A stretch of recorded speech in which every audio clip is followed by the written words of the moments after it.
Pada suatu hari, Yesus naik ke atas bukit sebab melihat orang banyak. Setelah ia duduk, datanglah murid-muridnya kepadanya. Lalu Yesus mulai berbicara dan menyampaikan ajaran ini kepada mereka.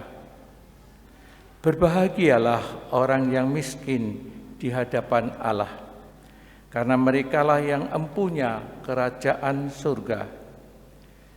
Berbahagialah orang yang berduka cita, karena mereka akan dihibur. Berbahagialah orang yang lemah lembut, karena mereka akan memiliki bumi. Berbahagialah orang yang lapar dan haus akan kebenaran, karena mereka akan dipuaskan. Berbahagialah orang yang murah hati, karena mereka akan beroleh kemurahan. Berbahagialah orang yang suci hatinya, karena mereka akan melihat Allah. Berbahagialah orang yang membawa damai, karena mereka akan disebut anak-anak Allah. Berbahagialah orang yang dianiaya demi kebenaran, karena merekalah yang empunya kerajaan surga. Berbahagialah kalian jika demi aku kalian dicela dan dianiaya, dan kepadamu difitnahkan segala yang jahat. Bersukacitalah dan bergembiralah, sebab besarlah ganjaranmu di surga. Demikianlah sabda Tuhan.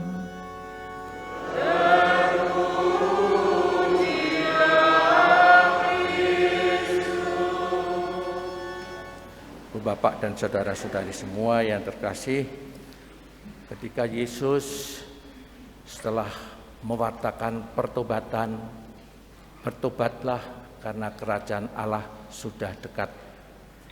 Kini Yesus mulai mengajar. Dalam Injil Matius ini yang sering disebut 8 sabda bahagia, seolah-olah ini menjadi dasar dari keseluruhan pewartaan pengajaran Yesus kepada orang banyak. Dasar sikap bagaimana harus hidup di dalam persekutuan gereja sendiri di antara para murid, tetapi juga pada saatnya kerajaan Allah dipenuhi seluruhnya. Pewartaan Yesus atau pengajaran Yesus di atas bukit ini bagi orang banyak dan juga bagi murid-muridnya sebagai sesuatu yang sangat penting. Katakanlah itu suatu saya sebut sebagai dasar, tetapi mungkin juga seperti ideal hidup sebagai murid-murid Yesus. Seperti kalau kita sebagai bangsa Indonesia memegang ideal hidup sebagai bangsa, yaitu Pancasila. Ini juga seperti mirip seperti itu. Siapapun yang akan mengikuti dia, dikatakan berbahagialah orang yang miskin di hadapan Allah. Miskin, bukankah kita semuanya ya di hadapan Allah, artinya kita itu tidak punya apa-apa. Kepadanya lah kita itu hanya menggantungkan diri kepada Allah untuk hidup. Jadi sikap menggantungkan diri kepada Allah, percaya kepada Allah,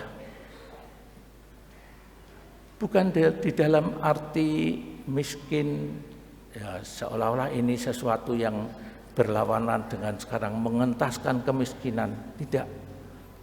Seolah-olah berlawanan dengan apa yang kita perjuangkan untuk meninggalkan kemiskinan dan cukup.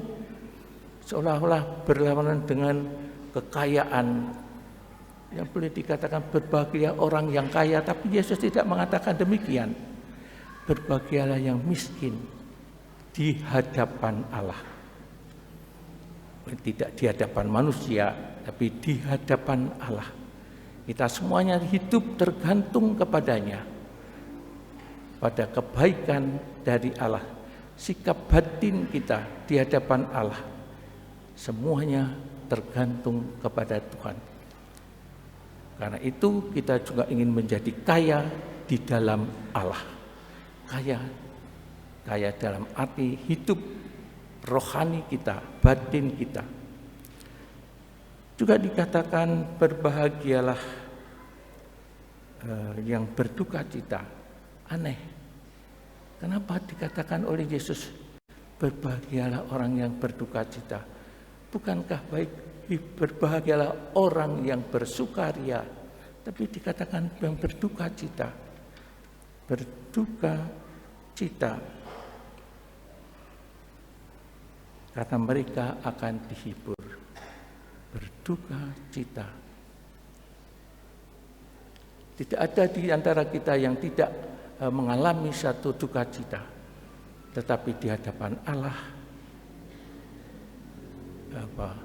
itu menjadi penghiburan. Percaya bahwa Tuhan tetap menyertai kehidupan kita.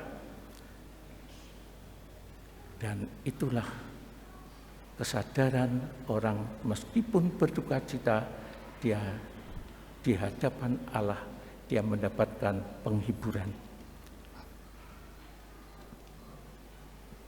Berbahagialah orang yang lemah lembut.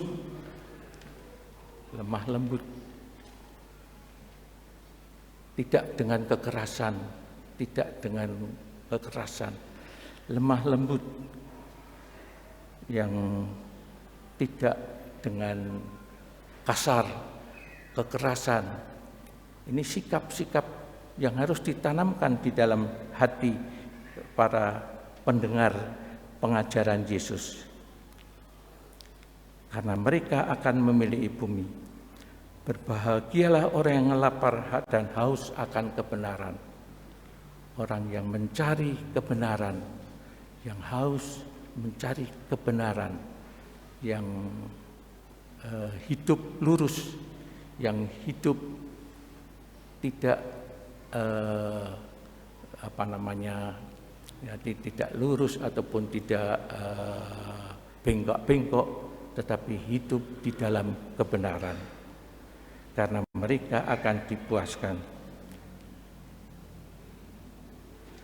Dan kemudian juga dikatakan berbahagialah orang yang murah hati pada sesama. Tadi ditanamkan pada sikap hati masing-masing murid.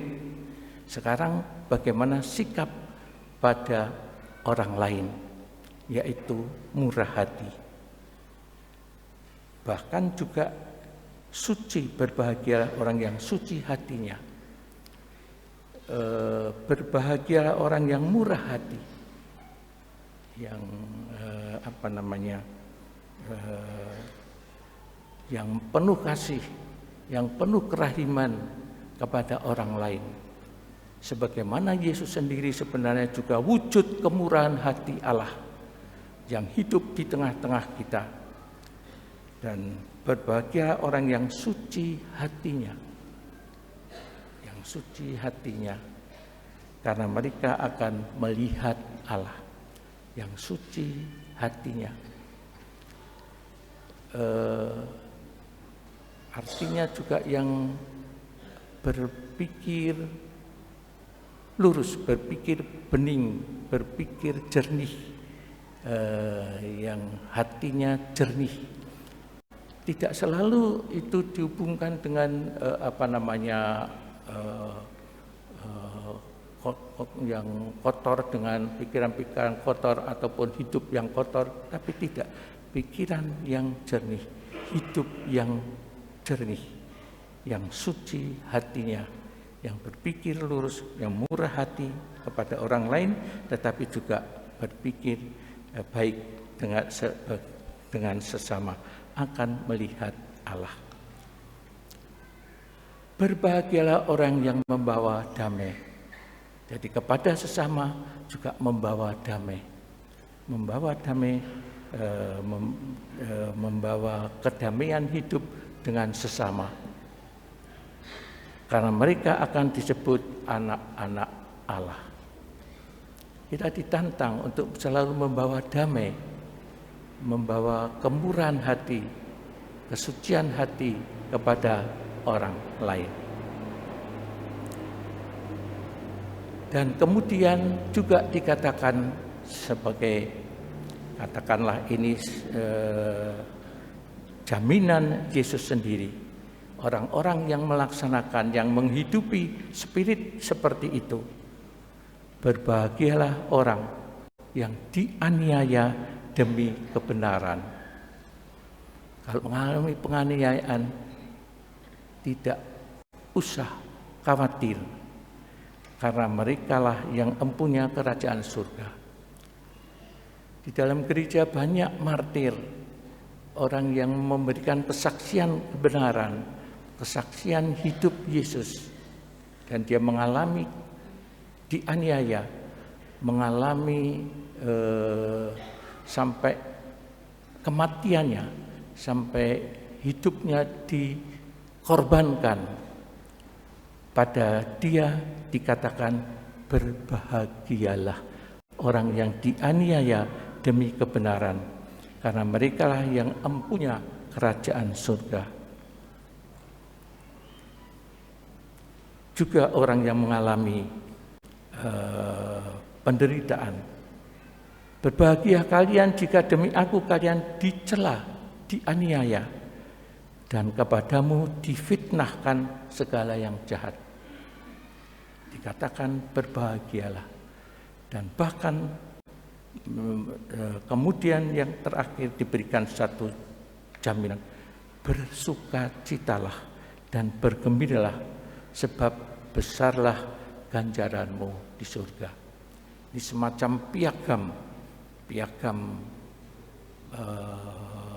pengajaran Yesus untuk pengajaran-pengajaran selanjutnya sampai pada akhir kerajaan Allah, yang juga diwartakan di dalam Injil Matius ini, dari beberapa bab yang mengajarkan, yang pada akhirnya juga pada Matius 25 itu dikatakan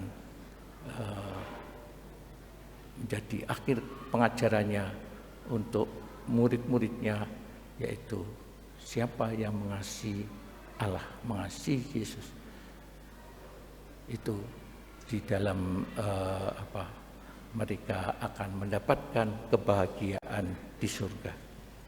Ibu bapak dan saudara-saudari semua yang terkasih, ini tidak hanya berhubungan dengan murid-murid pada waktu itu, tetapi juga berhubungan dengan hidup kita sebagai pengikut Yesus sekarang ini juga. Tidak hanya berlaku dulu, tapi juga berlaku sekarang bagi kita semuanya. Menghayati sabda bahagia Yesus. Marilah sabda bahagia ini kita resapkan di dalam hati kita, supaya kita juga dengan setia dan berani mengikuti Yesus, dan segala pengajaran-pengajarannya kita hidupi di dalam kehidupan kita yang nyata sehari-hari, baik secara pribadi maupun secara bersama-sama, maupun juga pada diri sendiri, ataupun juga kepada orang lain, kepada sesama kita. Bersukacitalah dan bergembiralah, sebab besarlah ganjaranmu di surga. Demikian sabda Yesus bagi siapapun juga yang mengikuti sabda ini, sabda bahagia. Marilah kita hening sejenak, kita resapkan sabda ini di dalam hati kita masing-masing.